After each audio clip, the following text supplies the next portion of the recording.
안녕하세요. 피부 쏙쏙 피부과 전문의 유혜린입니다. 만약에 피부과가 처음이시라면 가장 먼저 고려해야 할 시술, 보톡스에 대해서 알려드리는 영상을 찍어보도록 하겠습니다.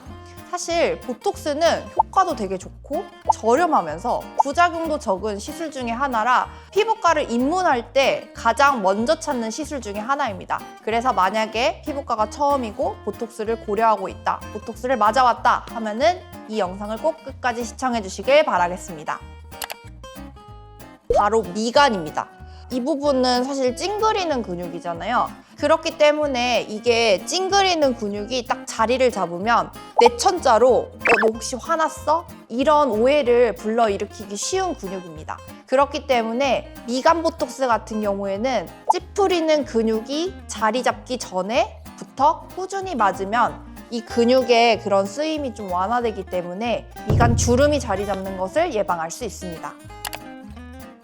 두 번째, 바로 이마주름입니다. 우리가 이제 이런 잔주름들이 사실 화장이 끼는 잔주름들이기도 하고 여기에 사실 주름이 가면 되게 뭔가 사람이 좀 늙어 보이는 그런 경향이 있습니다. 그래서 이마의 수평 주름을 좀 완화할 수 있도록 이마 보톡스를 맞는 것도 도움이 많이 됩니다.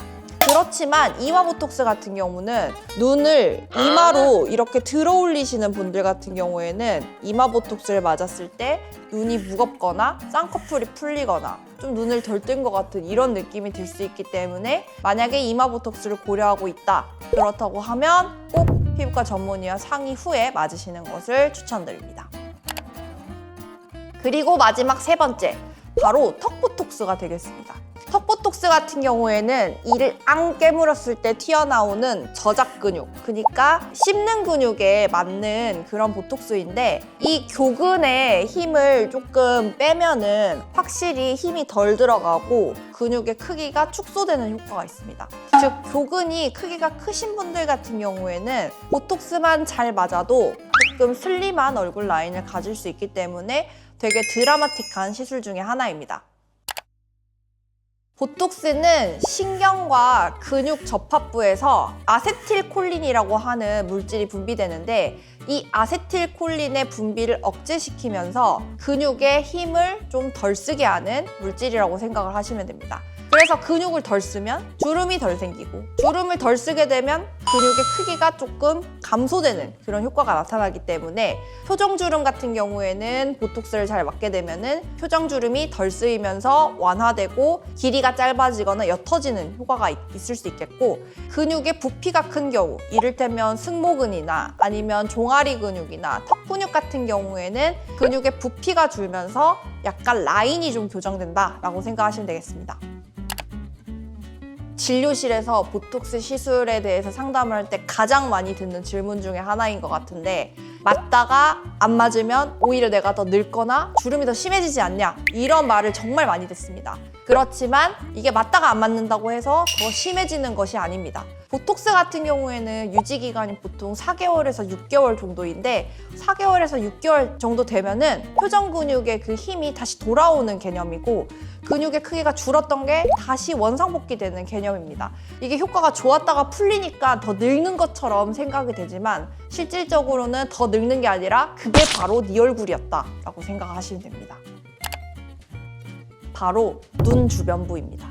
이렇게 웃었을 때 찡그리는 이 까치발주름은 보톡스로 쉽게 해결이 되는 부분인 반면에 눈 바로 밑, 이 피부가 얇아서 생기는 이 주름이 되게 여자들이 엄청 신경을 많이 써야 하는 잔주름 중에 하나인데 이런 잔주름들이 신경 쓰인다고 해서 보톡스를 맞게 되면 이 눈 주변부에는 되게 섬세한 근육들이 되게 많아요. 눈을 떴다 감았다 하는 근육들도 있고 그리고 이제 눈 주변부의 표정을 관장하는 근육들도 있는데 이런 섬세한 근육들이 탁 하고 풀리면 애교살이 사라지거나 혹은 눈 밑에 있는 이 안륜근의 힘이 약해지면서 눈 밑 지방이 돌출되거나 이런 부작용들이 있을 수 있기 때문에 사실 저는 개인적으로 눈 밑에 대한 시술은 보톡스로는 시술을 하고 있지 않습니다. 자, 그리고 두 번째, 입 주변의 주름입니다.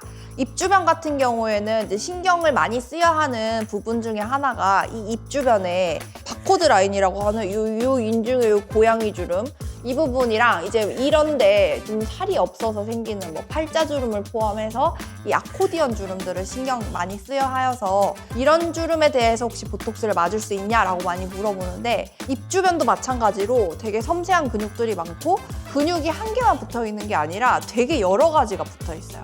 그래서 만약에 내가 놓고자 하는 이 근육이 아니라 보톡스를 놨는데 보톡스 약물이 확산이 되게 되면은 내가 원치 않는 근육의 마비를 일으킬 수 있다. 그렇게 되면 비대칭 미소, 약간 뭐 표정이 좀 어색하거나 좀 말할 때 발음이 새거나 이런 부작용들이 있을 수 있기 때문에 보톡스건 스킨 보톡스건 입 주변에 맞을 때에는 아주 주의하고 아주 소량을 맞아야 합니다.